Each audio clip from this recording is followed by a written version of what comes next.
Last Friday night, we all watched as NFL Network's original series, NFL 100 Greatest, began, and they're counting down the 100 greatest characters of all time. Here's one that the list just wouldn't be the same without.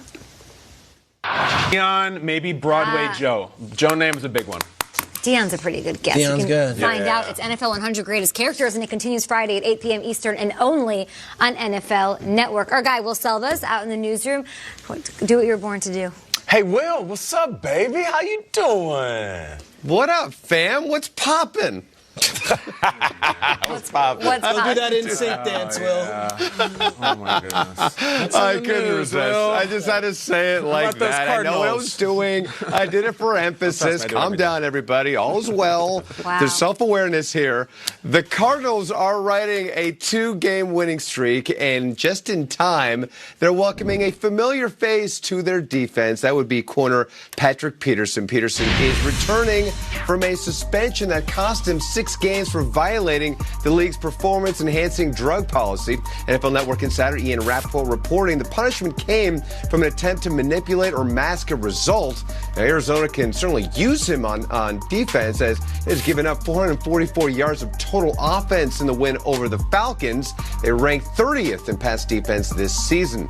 Now, Peterson returning while another cornerback could end up missing some time. According to NFL Network insider Ian Rappaport, Chiefs corner Kendall Fuller suffered what is believed to be a slight fracture in his thumb on Sunday. He's getting a second opinion on the injury just to be sure. He started 4 of 6 games this season. Interim head coach Bill Callahan saying the Redskins needed to run the ball more, and they did just that in the win over the Dolphins. Adrian Peterson rushed for 118 yards on 23 carries. The team as a whole rushing for 145 yards in the game, and doesn't sound like Callahan will stop feeding AD anytime soon. I thought, by and large, the offensive line played well. You know, they got a new coach. You know, he's a little bit better than I am. And they had no penalties for the first time, so no question that was a huge improvement. But, you know, we ran the ball for over 140 yards, which was tremendous, you know, when you can go on the road and pound it and give up no sacks, no penalties. And I think only 1 TFL in the run game out of 30-some attempts. So I thought that was real a lot of positives came out of that. And up next, the 49ers, which should note it had been 5,782 days since Bill Callahan last won as an NFL head coach. That, my friends, would be the longest drought for a head coach between 2 wins in the Super Bowl era. His Raiders beat the Ravens in 2003. Next on that list would be Triple G, Greg Williams, followed by Dick Vermeil. I love it. Well, thank you, fam. And Triple G had a big win this last weekend, of course, against the Cowboys. But as we're putting to bed this past week, we've seen 6 weeks of football. There's something I think that we got to talk about that needs to change. I remember the first time I saw a ball carrier completely jump over a tackler. I think it was either Priest Holmes or maybe Jerome Simpson on the Bengals. But, you know, it's become extremely in vogue, especially for tight ends, to leap the tackle. It makes for a hell of a highlight to get you on all the shows. But this past week, Mark Andrews of the Ravens tried it against Cincinnati, and it went absolutely terribly. They lost the ball. The defender obviously knew it was coming. Guys, I think defenders know what's up with this. I think they're tired of being posterized. I think they see it on film, and when the tight ends come up, they back off, and then they jack them up in the air as the Bengals did there.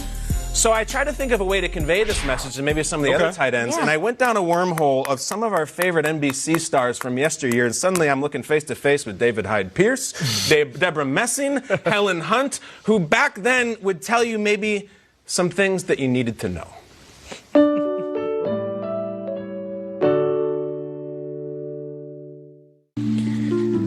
All right, pop quiz. You think it's cool to get high? Think again. We see it every week. Your favorite tight end's got the ball. He's headed upfield, and then he gets high above the turf, only to get caught in midair and blam, slam back down to earth. They get tackled, they get laughed at. Even worse, the drive can end up dead. It's not cool. And if your friends tell you to get high, then guess what? They're not your friends. You see, the tacklers have been being cool. They're going to school, and they know it's coming.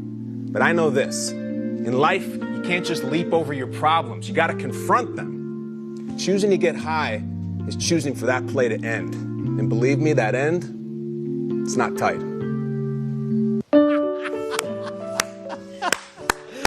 It's not tight. I think it's an important message. One of my favorite things you've ever done. That was the greatest segment.